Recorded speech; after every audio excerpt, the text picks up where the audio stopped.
Así que en esta mañana vamos a estudiar acerca de una historia que la mayoría de los niños conocen y es algo que su servidor recuerda con mucho cariño en el seno de mi familia, ¿verdad? Las historias que mi mamá nos contaba. Esta historia pues es la historia del diluvio. Todos ustedes conocen un libro que se llama Primeros Pasos. Y este libro pues ahora que regresé a casa, yo tengo una niña, le mostré a mi niña pues el libro de Primeros Pasos y mi mamá todavía conserva ese libro roto, con cinta, maltratado. Y pues yo reflexiono que cuando veía la historia de Noé yo decía, no, pues como que los animales entraron muy bien dentro del arca. Se ven bien bonitos, ordenados, así como está en la imagen. Sin embargo, cuando leemos las Sagradas Escrituras, nos damos cuenta que no fue tan sencillo como está en las imágenes, ¿verdad? Y precisamente eso es lo que deseo compartir con ustedes en esta mañana. De paso, les comento que en esta mañana recordé que en esta semana escuché una declaración que mi mamá siempre nos decía, ¿no? A veces yo me portaba mal y pues yo le decía a mi mamá, pero ¿por qué Dios no me ayuda? ¿Por qué no Jesús me ayuda a portarme bien? Porque si Él quiere que yo me porte bien, Él me debe de ayudar a que yo me porte bien para que ya no me regañes. Pero recuerdo que cuando estaba en una junta este jueves, escuché esa declaración y me acordé de mi mamá. Mi mamá pues nos decía, bueno, Abdiel, es que te voy a decir algo. Dios nos da la oportunidad y nos da la libertad incluso para desobedecerle. Y es algo que con el paso de los años me he dado cuenta que Dios no va a intervenir en la libertad que nos da a todos nosotros de poder aceptar el amor de Cristo, pero tampoco nos va a obligar. Dios nos va a dar la oportunidad de que podamos aceptar de todo corazón la propuesta que Él tiene para cada uno de nosotros. Saben, en este verano tuve la oportunidad de participar de un viaje y de visitar algunos colegios y algunos lugares. Y yo le compartí a mi esposa que pues en este lugar, gracias a Dios, es un lugar seguro. Yo tengo la seguridad de despertarme y sé que no van a haber balazos, ¿verdad? Tengo la oportunidad de tomar a mi niña y venirme a la iglesia caminando de mi casa a la iglesia. Y regresarme caminando y sé que no va a pasar absolutamente nada. Por lo menos tengo la seguridad, incluso antes vivía a unas 6 o 7 cuadras de la universidad, pero Montemorelos es muy tranquilo, tiene algo muy especial. Sin embargo, no es el resto de nuestro país. En este verano le decía a mi esposa que bueno, tenemos que dar una ofrenda especial. Recorrí 10,500 kilómetros en 40 días y sí fueron muchas horas de viaje.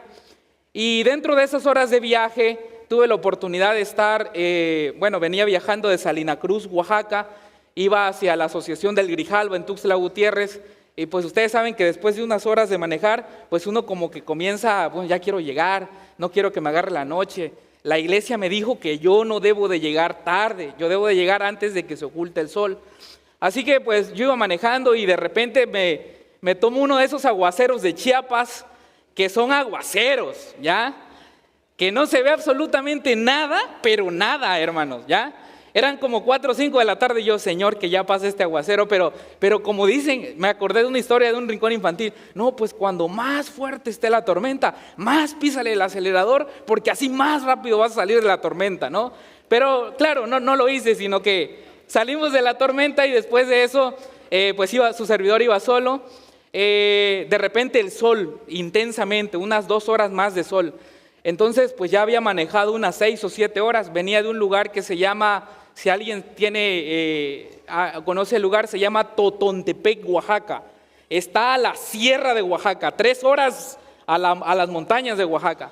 Así que pues yo había manejado unas buenas horas, pero cuando venía manejando, hermanos, pues tenía sed, el agua se me había terminado, venía en la autopista, estaba un poco cansado y pues pensé humanamente, si tan solo ya pudiera llegar y es que ya fueron muchas horas de viaje.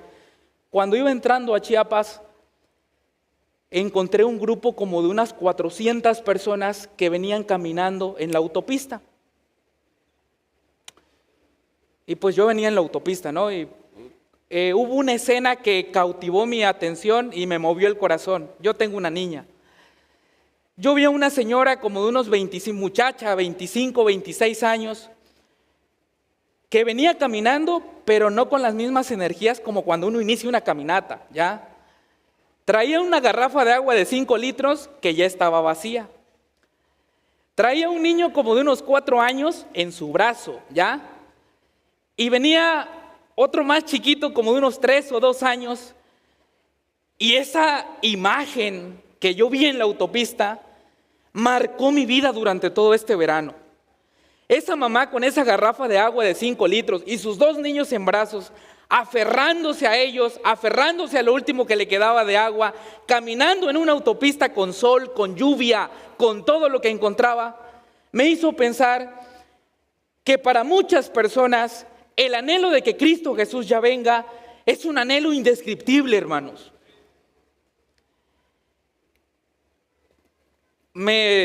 Yo quería pararme, pero venían muchos carros y dije, ¿cómo me paro? ¿Dónde me orillo? Y tuve que tragarme esa imagen que vi y continuar en mi recorrido.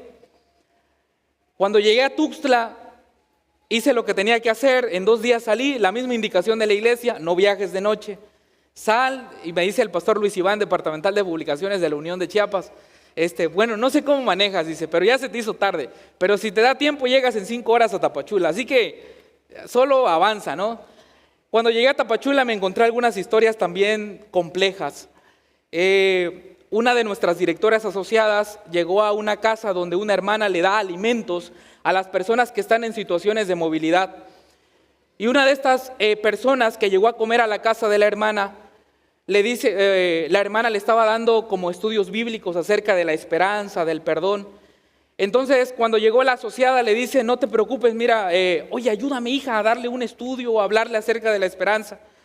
Y pues la directora asociada, pues le habla a esta mujer y le dice, no, pues mire, la esperanza. Y de repente la señora le dice, hija, te voy a decir una cosa. Lo que sucede es que yo venía en el tren y ya no soportaba más el sueño. Y yo venía con una niña de 12 años, ¿ya? Yo solamente me dormí 5 minutos, ¿ya? Y cuando yo abrí los ojos, mi hija ya no estaba. ¿Sabes lo que yo siento en mi corazón cada vez que me pregunto, ¿dónde está mi hija? Bueno, de esas muchas historias me encontré y en base a eso fue una reflexión que voy a compartir con ustedes. Realmente el anhelo de que Cristo Jesús ya venga a esta tierra es el clamor de muchas personas que enfrentan desafíos en su vida diaria, que enfrentan cosas que sobrepasan su capacidad, y creo que es un clamor que como iglesia deseamos. Quiero invitarlos a que podamos abrir nuestras Biblias en el libro de Génesis.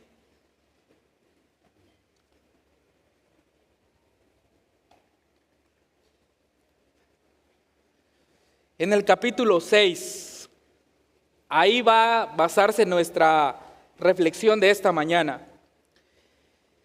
Antes que nada quiero decirles que el diluvio, el mensaje del diluvio en la Biblia, continúa proporcionando enseñanzas importantes para el tiempo en que vivimos.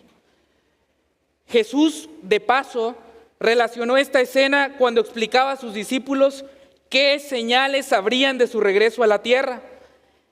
Y en Lucas, en el capítulo 17, 26 y 27, él menciona, como fue en los días de Noé, así también será en los días del Hijo del Hombre. Comían, bebían, se casaban y se daban en casamiento, hasta el día en que Noé entró en el arca, vino el diluvio y los destruyó a todos. Estos versículos hacen mención acerca de la forma de vida que llevaba una generación que creía que estaba viviendo de una manera correcta. Porque en la mente de las personas antidiluvianas creían que la forma que ellos estaban viviendo era una forma correcta. Sin embargo, delante de Dios, pues no era lo que esperaba. A pesar del ambiente desafiante que se vivía en la tierra, la Biblia describe lo siguiente acerca de Noé. En Hebreos 11:7 nos habla acerca de que por la fe Noé, cuando fue advertido por Dios acerca de cosas que aún no se veían, con temor preparó el arca en que su casa se salvaría. Y por esa fe condenó al mundo y fue hecho heredero de la justicia que viene por la fe. Así que la fe juega un papel importante en nuestras vidas, en la vida de cada uno de nosotros. Es a través de ella como podemos llegar a comprender claramente cuál es el propósito que Dios tiene para cada una de nuestras vidas. Fue esa fe la que le permitió a Noé creer, obedecer, predicar, permanecer y salvar a su familia. La fe es una semilla capaz de germinar en medio de los terrenos más desafiantes que puedan existir, siempre y cuando se siembre y se riegue. El capítulo 6 del libro de Génesis describe la situación que el mundo vivía en ese tiempo. El versículo 5 habla muy claramente cómo Dios se sentía en medio de su creación. Vio Jehová que la maldad de los hombres era mucha en la tierra y que todo designio de los pensamientos de su corazón solo eran de continuo al mal. Y se arrepintió Jehová de haber hecho al hombre en la tierra y le dolió en su corazón.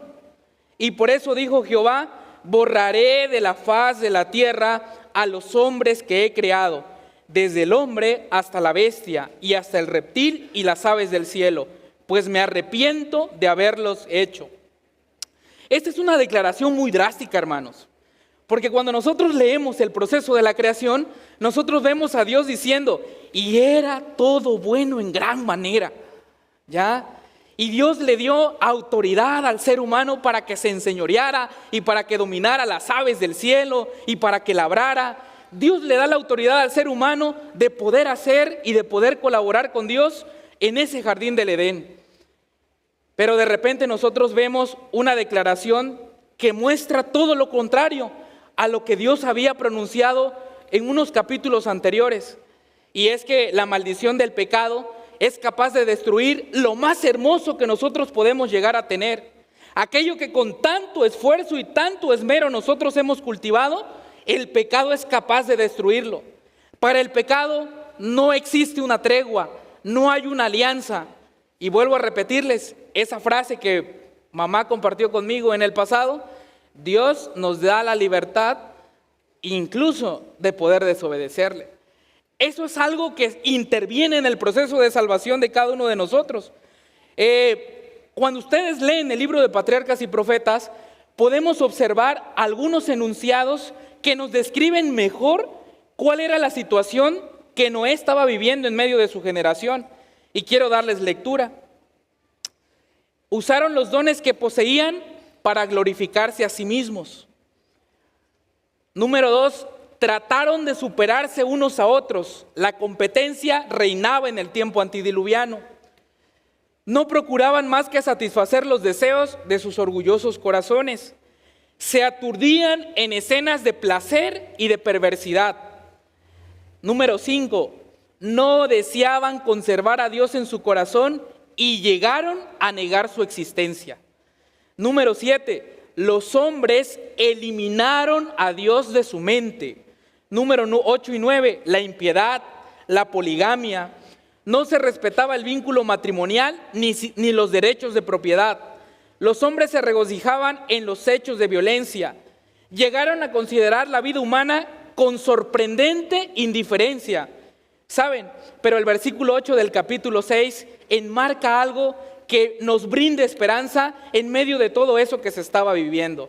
Y esa declaración tan profunda que Dios pone allí en el libro de Génesis: pero Noé halló gracia delante de los ojos de Dios.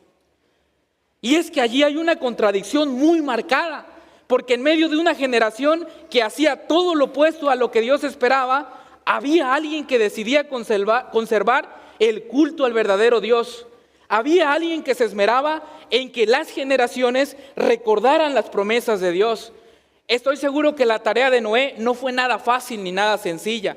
Realmente fue desafiante. ¿Saben? ¿Cómo pudo Noé hallar gracia delante de Dios en un mundo lleno de violencia y maldad? La forma de vida que la generación tenía provocó que Dios decidiera borrar al ser humano de la faz de la tierra. La Biblia nos describe a Noé en los siguientes versículos como una persona que caminaba con Dios, que hacía conforme a todo lo que Dios le pedía. Fue capaz de desarrollar una obediencia tal a la palabra de Dios que cada instrucción que él entregaba se cumplía al pie de la letra. Dios comunicó un mensaje a Noé y Noé usó sus labios y sus manos para proclamar el mensaje de salvación a su generación. Mientras Noé daba al mundo su mensaje de amonestación, sus obras demostraban sinceridad. Cada martillazo en la construcción del arca era un testimonio para la gente. Durante 120 años, Noé compartió un mensaje de esperanza. La forma de vivir de las personas contemporáneas a Noé estaban muy lejos del ideal que Dios tenía para sus hijos. Pero aquí viene algo muy importante, hermanos. A pesar de que Dios conocía las prácticas que las personas antidiluvianas tenían, no las eliminó en un solo momento. Dios conocía la manera como las personas estaban viviendo, conocía lo que había en el fondo de su corazón, y Dios propone un plan de salvación a Noé. Dios le dice a Noé: ¿sabes qué? Voy a destruir la tierra con un diluvio, pero no va a ser ahora, sino que necesito que tú lances un mensaje. Patriarcas y Profetas dice que fueron 120 años, hermanos, ¿ya? Es decir, no fue un mensaje que se predicó hoy y mañana llegaba el diluvio, sino que fue un mensaje que con mucha amonestación lanzaba llamadas de arrepentimiento al ser humano. Y eso es algo que debe darnos esperanza en el tiempo en que nosotros vivimos. A pesar de que Dios conoce la situación que nosotros estamos viviendo referente a la forma de vida que Dios quiere para nosotros, Él continúa invitándonos a que podamos hacer los arreglos necesarios con Él. Él sigue invitándonos a poder arrepentirnos y a poder obtener el perdón que únicamente Cristo da. Saben, enuncié algunas cosas que pensé que Noé escuchaba muy a menudo. Para Noé no fue una tarea sencilla. Un diluvio, Noé, nunca ha llovido en esta tierra. Noé, eres un fanático, estás loco. Has pasado los últimos 120 años de tu vida construyendo un arca y nosotros no vemos que llueva. Tú dices que va a llover, pero han pasado ya muchos años. ¿Saben? Patriarcas y Profetas menciona que la burla era constantemente hacia el profeta de Dios que día con día mantenía un mensaje de amonestación. La Biblia nos enseña que Noé se mantuvo fiel en esos momentos que fueron críticos para su vida, porque la mayoría de las personas había decidido no creer. Tristemente, el tema del diluvio causó asombro. Un diluvio causó intriga, pero trajo muchas burlas también. El ser humano no permitió que fuera un tema de reflexión profunda y arrepentimiento en su vida. En la rutina de vida de estas personas no había espacio para creer en un diluvio. No cabía la mínima posibilidad de que en algún momento llovería. ¿Saben? Dios ofreció perdón y arrepentimiento. Deseaba que el ser humano cambiara su forma de pensar y así cambiara su manera de vivir. Anhelaba que el llamado que Él hacía encontrara una respuesta sincera del corazón humano. Nosotros podemos ver algo, bueno, pues ¿por qué Dios terminó destruyendo a todos? Y es que nosotros encontramos que el diluvio fue un acto de amor y misericordia hacia el ser humano. No importan los años que Dios nos preste en esta vida, si nosotros rechazamos la palabra de Dios, si no escuchamos sus instrucciones, si no aceptamos el perdón que Él nos ofrece, estamos transitando por una zona oscura y tenebrosa. Y es que nadie, absolutamente nadie, puede encontrar seguridad si desea eliminar a Dios de su vida. Nadie puede decir que está en un lugar seguro si en su agenda de vida no tiene un espacio para Dios. Si nadie, las personas de ese tiempo creían que podían mantenerse teniendo a Dios a un lado. Y el mensaje de Noé en ese tiempo era que no había forma de mantener tal cosa. Hoy en día es difícil decir que lejos de la oración, de la Biblia, lejos de todas las cosas que Dios ha provisto para nuestra salvación, nosotros podamos encontrar un lugar seguro. Quiero quiero compartir algo más. La construcción de esta arca fue un proyecto de gracia para la humanidad. Dios invitaba a los seres humanos a cambiar su manera de vivir. Deseaba que esa gracia que Noé había experimentado fuera una experiencia que todos hubieran aceptado. Y es que esa gracia es aquella que te da la oportunidad de poder cambiar. Es una gracia que te da la oportunidad de arrepentirte. Es una gracia que es capaz de transformar vidas. Esa que influye nueva energía a tu vida cuando más lo necesitas. Es esa gracia capaz de restaurar la vida de cualquier ser humano. Esa gracia que logra lo que nada ni nadie puede lograr. Esa gracia que otorga la paz y perdona nuestros corazones. Esa gracia que nadie puede aceptar por ti y por mí. Esa gracia que únicamente tú y yo podemos aceptar y que solamente Dios puede otorgar. Saben, hermanos, Noé participó de todo un proyecto de salvación en medio de una generación desafiante. No tengo una respuesta para decirles qué hubiese pasado si más de una persona se hubiera arrepentido, porque las medidas del arca ya estaban establecidas. Yo me pongo a pensar, bueno, y si 100,000 se hubieran arrepentido, ¿qué hubiera hecho Dios? Pero lo que sí estoy seguro es que si hubiese alguna persona que de todo corazón se hubiera arrepentido, Dios hubiera hecho provisión para esa persona. Porque en cada momento de nuestra vida tenemos a un Dios que hace provisión para aquella cosa que necesitamos. Él es el único capaz de diseñar un plan de provisión hecho a la medida de nuestras necesidades. Saben, quiero compartir algo más con ustedes. Busqué una historia muy similar a lo que estaba viviendo Noé y encontré que Jonás pues vivió algo muy similar al mensaje de Noé. Quiero invitarlos rápidamente a Jonás capítulo 3, ahí en los versículos, capítulo 3, versículo 3, nosotros encontramos un mensaje muy similar. En ese momento Jonás, pues ya saben, desobediente, se lo tragó la ballena, luego lo arroja. Decide obedecer, va y predica el mensaje y la Biblia dice esto: Jonás se levantó y fue a Nínive conforme a la palabra de Jehová. Nínive era una ciudad tan grande, tanto que era necesaria 3 días para recorrerla. Comenzó Jonás a adentrarse en la ciudad y caminó todo un día predicando. Bueno, en el Global Today uno va y sale y camina, ¿no? Cuando uno va a hacer alguna actividad, ciertas horas. Pero ese día Noé caminó todo el día predicando en Nínive. Con ganas o sin ganas, fue y lo hizo, ¿ya?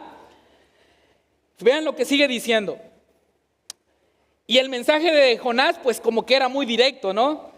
No tenía como que muchas ganas que la gente de Nínive se salvara. Así que el mensaje de Noé era el siguiente: dentro de 40 días, Nínive será destruida, punto, ¿ya? Que Dios los acompañe en aquello donde pueda, ¿verdad? Nínive va a ser destruida. Pero esto es lo maravilloso, hermanos. Y esta es la forma que Dios esperaba y espera que sus hijos puedan responder cuando Él les hace una invitación. Versículo 5.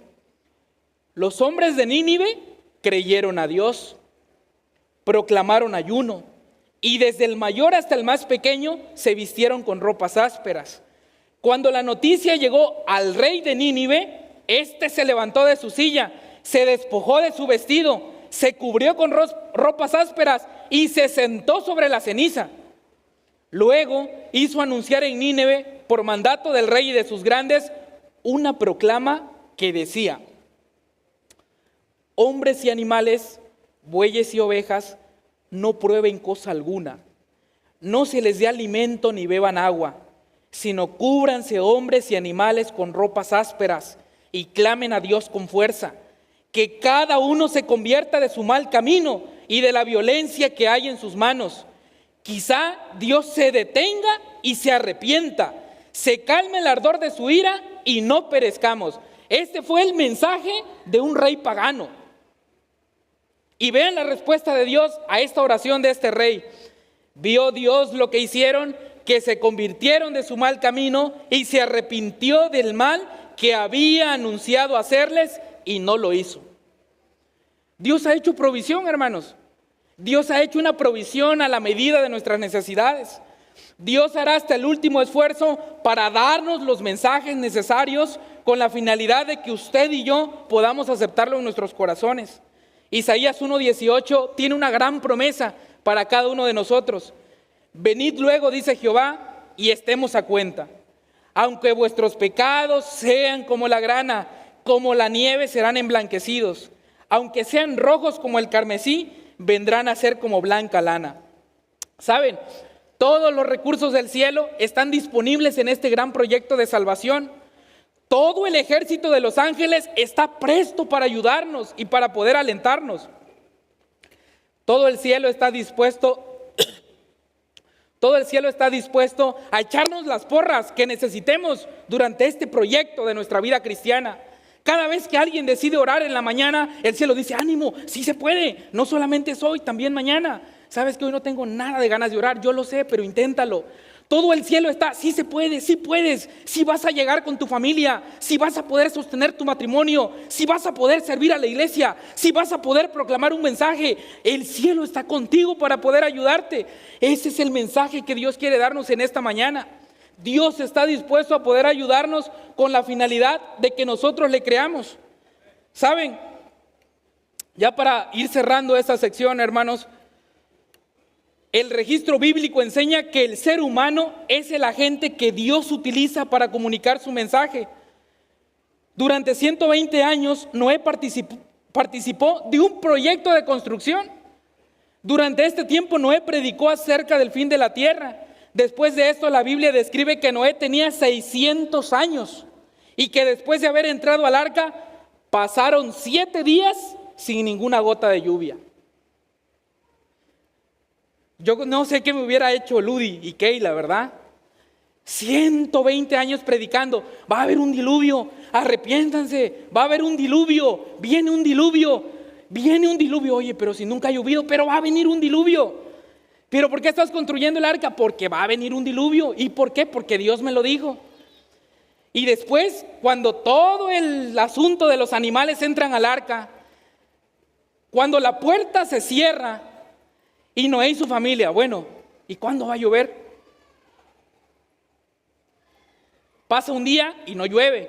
Pasan 2 días y tampoco llueve. Pasan 3 días y no llueve. Patriarcas y Profetas dice que en ese momento la mayor cantidad de burla y violencia se desató sobre la faz de la tierra.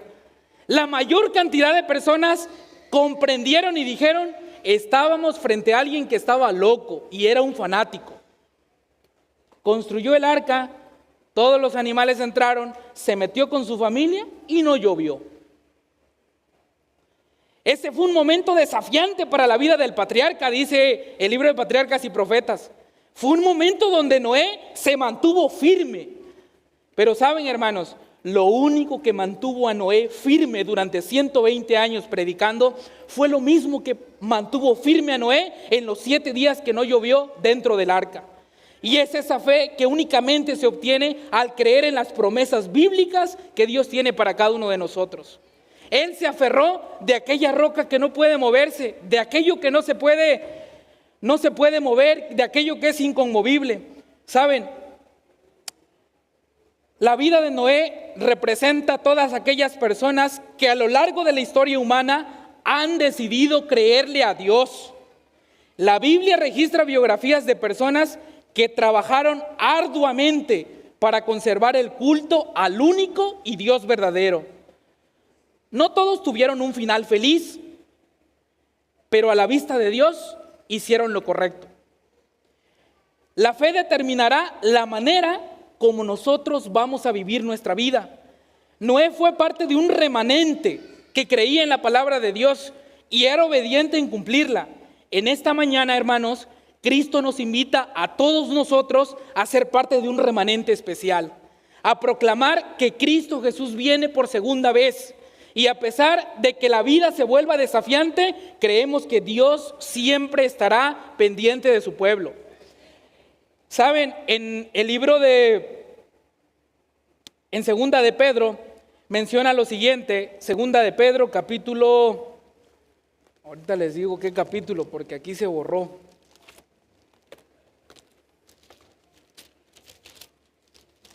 Segunda de Pedro, capítulo 3. Este versículo enmarca lo que va a suceder en esta tierra. Sabed ante todo que en los últimos días, Segunda de Pedro, capítulo 3, versículo 3 en adelante. Sabed ante todo que en los últimos días vendrán burladores, andando según sus propias pasiones y diciendo: ¿dónde está la promesa de su advenimiento? Porque desde el día en que los padres durmieron, todas las cosas permanecen así como desde el principio de la creación. Versículo 9 y versículo 10. El Señor no retarda su promesa, según algunos la tienen por tardanza, sino que es paciente para con nosotros, no queriendo que ninguno perezca, sino que todos procedan al arrepentimiento. Pero el día del Señor vendrá como ladrón en la noche. Entonces los cielos pasarán con gran estruendo, los elementos ardientes serán deshechos, y la tierra y las obras que en ellas hay serán quemadas. La segunda venida de Cristo es un evento real. Dios desea que todos nosotros podamos aceptarlo en nuestras vidas. Y cada persona que tenga el sincero deseo de poder colocar todo lo que tiene en sus manos en las manos de Dios, estoy completamente seguro que las habrá colocado en el lugar más seguro donde las puede poner. Cristo nos invita a confiar en su palabra, a colocar las cosas más importantes que usted y yo tenemos en las manos de aquel que jamás fracasará. Dios nos invita en esta mañana a que recordemos que esta iglesia tiene un papel importante en el tiempo del fin, que un remanente proclamará la segunda venida de Cristo, y que a pesar de los diferentes defectos que haya, Cristo promete la seguridad que estará con su iglesia hasta el tiempo del fin. Que Dios nos bendiga en esta mañana. En esta mañana queremos hacer un compromiso contigo de poder colocar nuestras vidas en tus manos. Queremos pedirte que nos ayudes a creer en el mensaje que tú tienes para nosotros en este tiempo. Permite, Señor, que cada una de las familias que se encuentran en este lugar puedan recordar que tú has hecho una provisión a la medida de sus necesidades. Y, Señor, si alguien desea renovar su compromiso contigo, queremos pedirte que no pase este día sin que estemos a cuenta, Señor. Nos colocamos en tus manos y te agradecemos por todo lo que haces por nosotros. En el nombre de Cristo Jesús, amén.